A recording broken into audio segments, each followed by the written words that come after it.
everybody. Welcome to Coffee Time at the Water's Edge. I'm Rodney, and we are here with Dr. Stephen Roby, the senior pastor or lead pastor at Water's Edge Church, Virginia Beach. What is up? And we have Pastor Adam Rastetter, the associate pastor at Water's Edge Church.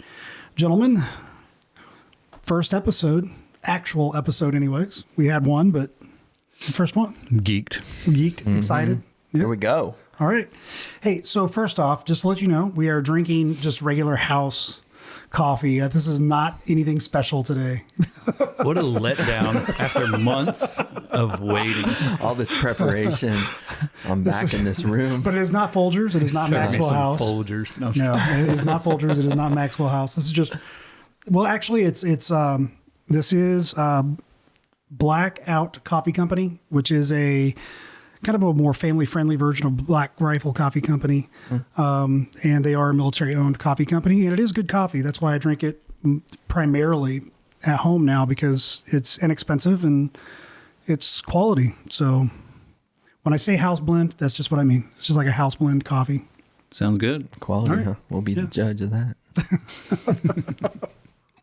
Cheers, mates. But I do make it my way. It's definitely strong. Yeah. No comment. I like it, Rodney. All right. So if you've watched episode 1, we talked a little bit about what our plans are as far as what we're going to be doing. And today we're going to be discussing practical issues within the church. And one specifically that we're dealing with or going to be dealing with pretty big time here at Water's Edge. Now, I do want to say before we really get started into this topic, just so that the people out there know that this is not to be braggadocious at all, okay? Because there's some people that could take this a little bit different if they're in a church dealing with the exact opposite issue. So just keep that in mind. We're not doing this to be to brag. We're doing this to discuss actual real issues that churches deal with. So that in mind, Steve, what is it that we're really dealing with? Yeah, when you ask like what are the pressure points at Water's Edge right now, what are some of the most pressing issues, and functionally, like we just don't have enough parking for our gathering on Sunday morning. So we're experiencing a little bit of growing pains. Seating capacity has reached its capacity. We're looking at how to figure that out with the desire to maintain one gathering, right?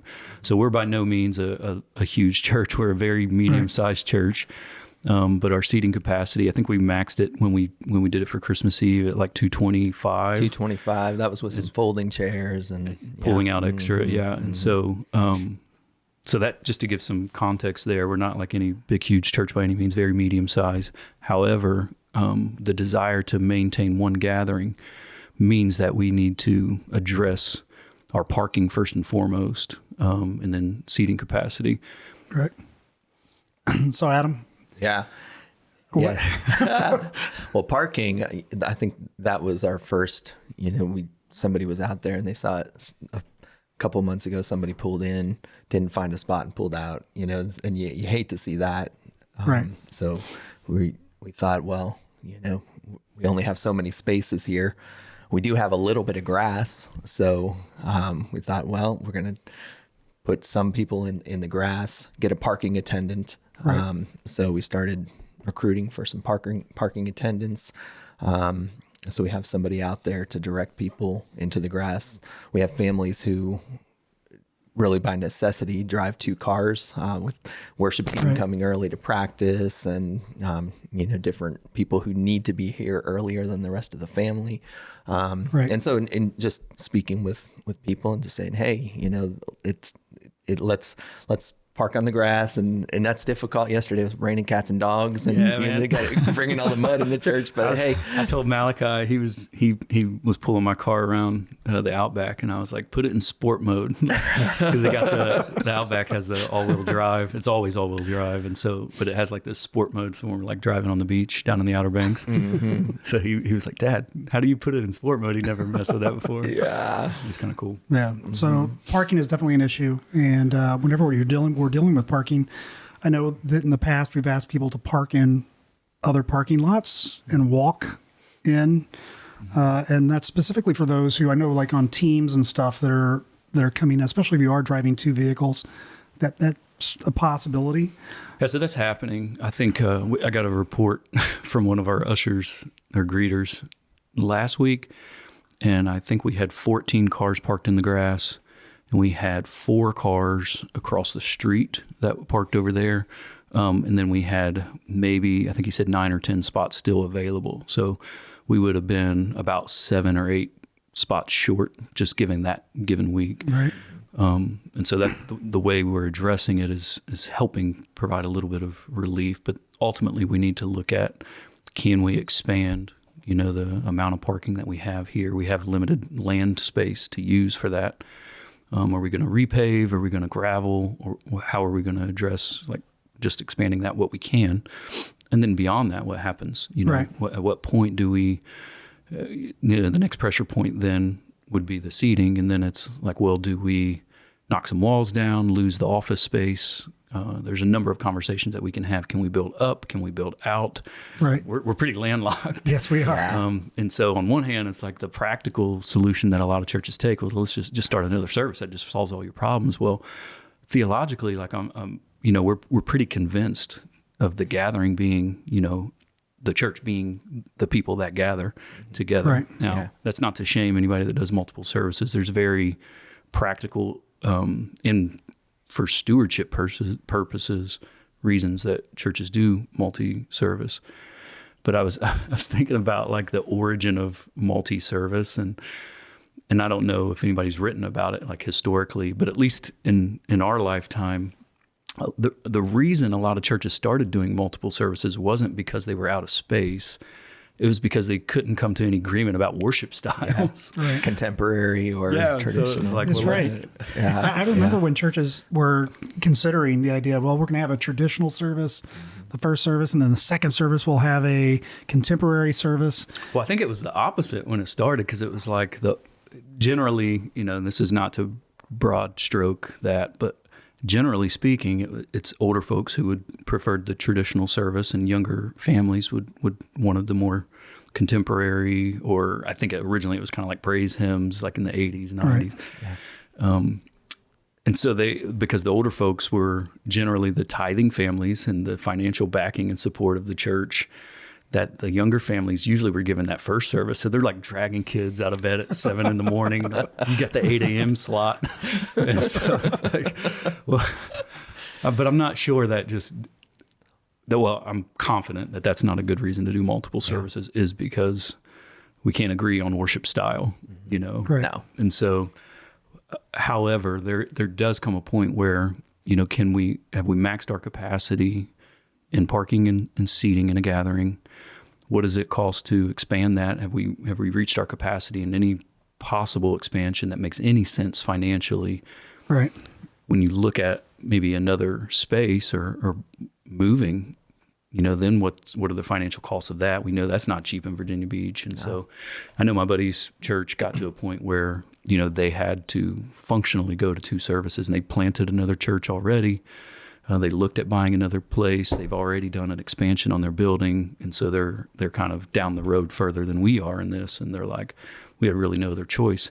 Well, the problem is now they're maxing out both of their services, and they're back to the problem again. And so it's like we plant another church. You brought something up. You brought up planting churches, and that is always an option. You're talking about possibly 30 families leaving the current church that you're in and going out and planting another church, because you want to start with that kind of number to give it enough, enough base to be able to grow from there. But even that wouldn't be cheap in Virginia Beach, because even rent right now is not cheap.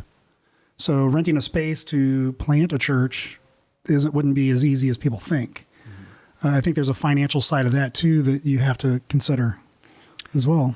Well, yeah. I mean, so in this, maybe, I don't know if we want to go down this hole, but if you think of the church as the gathered people, when, like Paul would write in 1 Corinthians 11, when you come together as a church, or when he addresses the church at such and such place, he's talking about the people who gather regularly for worship. Well, functionally, if you're never worshiping together and not rubbing shoulders with each other, but because you're multi-service, then you could make the case, and I know some have. I know Jonathan Lehman makes this case in his book, One Assembly, that you're really two churches already. Right. And so then the space issue is like, well, we plant another church here with its own separate leaders that we raise up that use, and kind of like we did with Pastor Juan and Right. La Iglesia Bautista de la Gracia. It's the Spanish-speaking congregation that meets here. That's a separate church, a different time slot.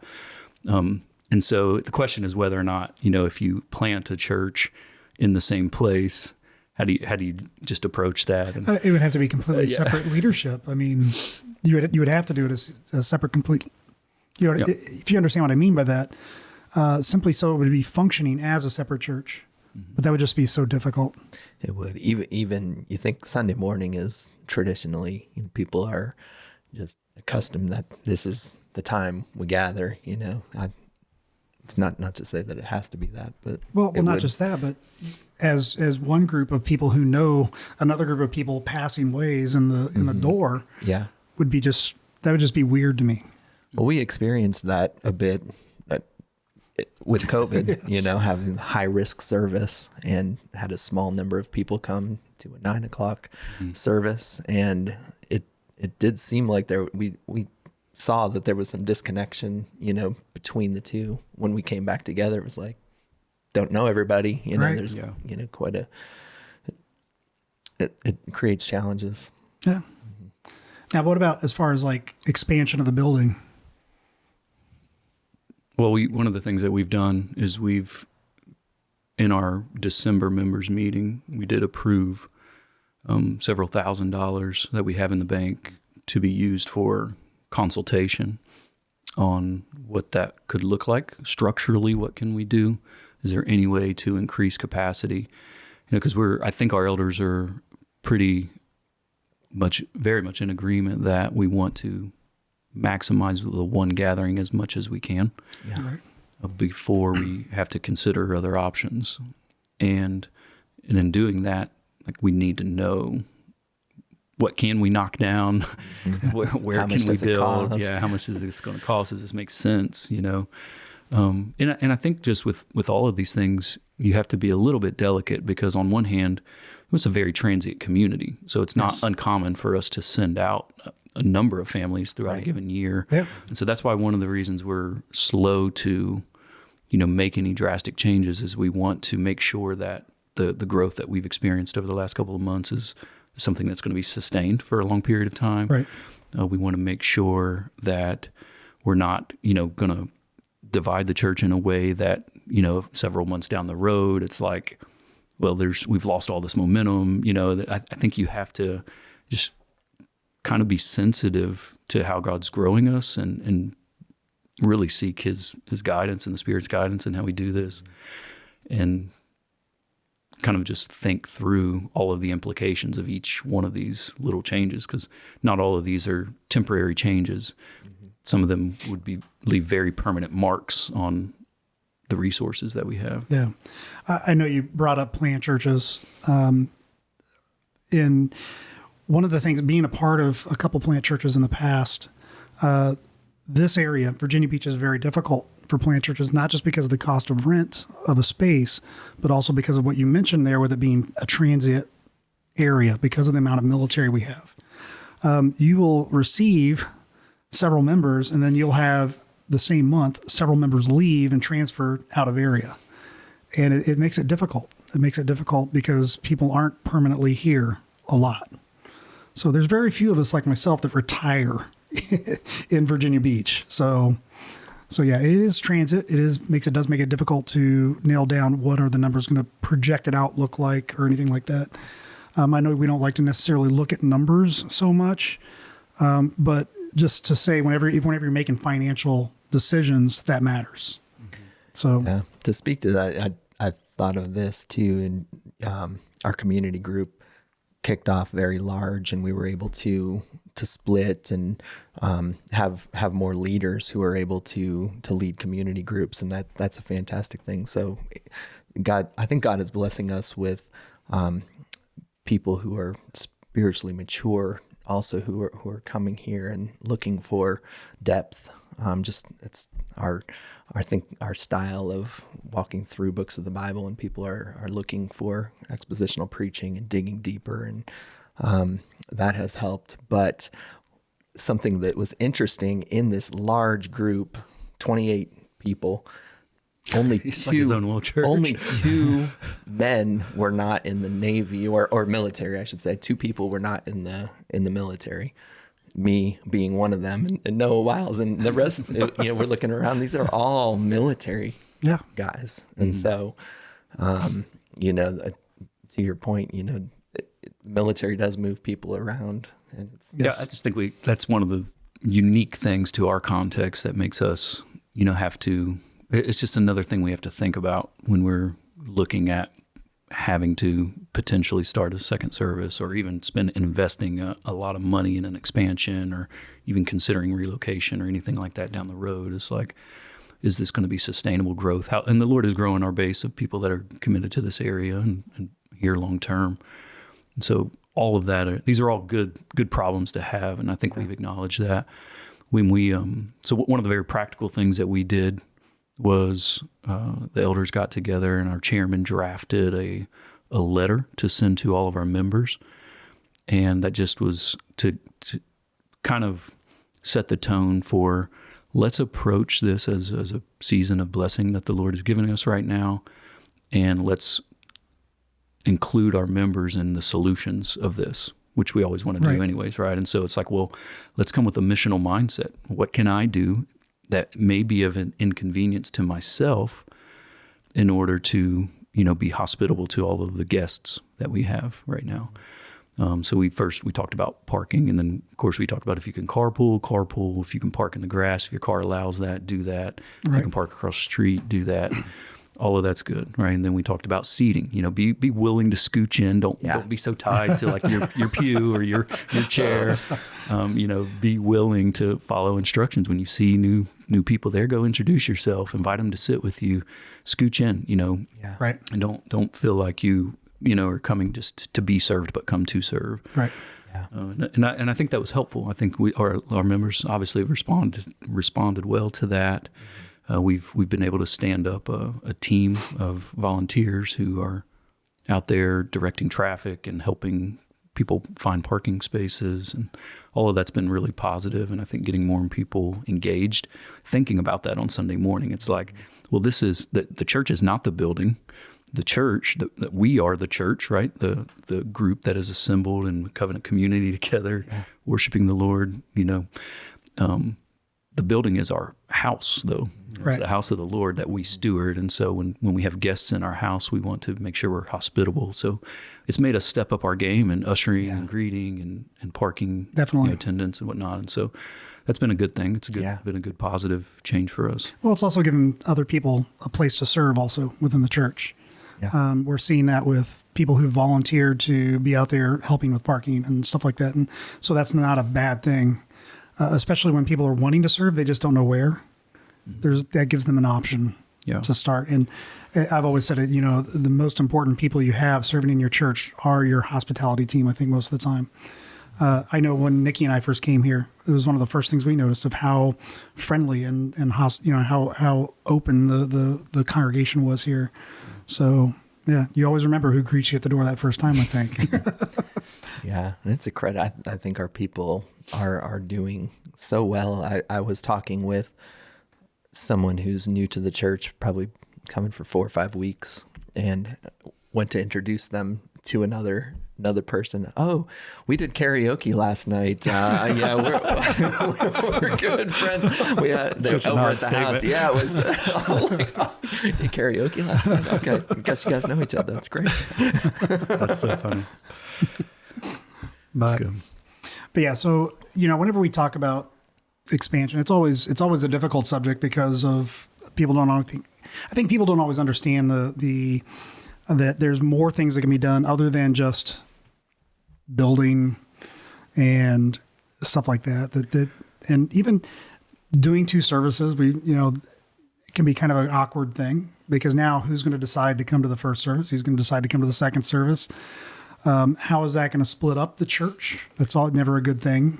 Yeah. So I just want to make a point about that. That may seem foreign to some people because it's so like common. Churches just do multiple services, and it may sound odd to someone that's listening to this to think, well, why would they be against doing 2 services? It's not that we're fundamentally against it. I think it redefines the church in a way that, biblically speaking, may change. Like you have to think through the implications for your membership. You have to think through the implications of what it means to gather around the Lord's table together, the ordinances, all of the implications that would have ecclesiologically, which is what makes me sort of lean towards the position that if multiple services really and functionally are multiple churches, you're just having pastors pastor 2 churches at the same time. Right. And I know churches do things, and that's all well-intentioned, right? It's not, that's not to shame anybody that disagrees there. You can make the case, and me and my buddy, I have some friends that definitely push back on that. But I think you do something, the community changes when you're meeting in multiple services versus the singular unifying gathering where we come around the Lord's table together as members of the body of Christ together. So there's a lot of ecclesiological arguments and considerations that I think are too quickly glossed over when churches make those decisions. And so we desire our members to know one another, right? As we pray through the directory, we're praying for one another. If it's somebody who goes to the other gathering. Well, we fundamentally believe our members have a responsibility and accountable to one another. And that's very difficult when you've never rubbed shoulders with persons.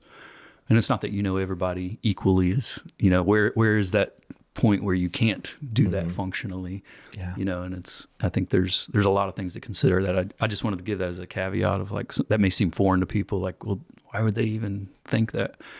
But there's some biblical considerations there that I think we too hastily have made some practical decisions without thinking through the, biblical theological foundations of that. Right.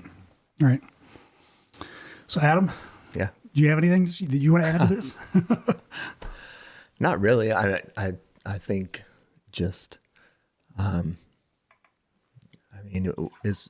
when I think about, you started off, just saying,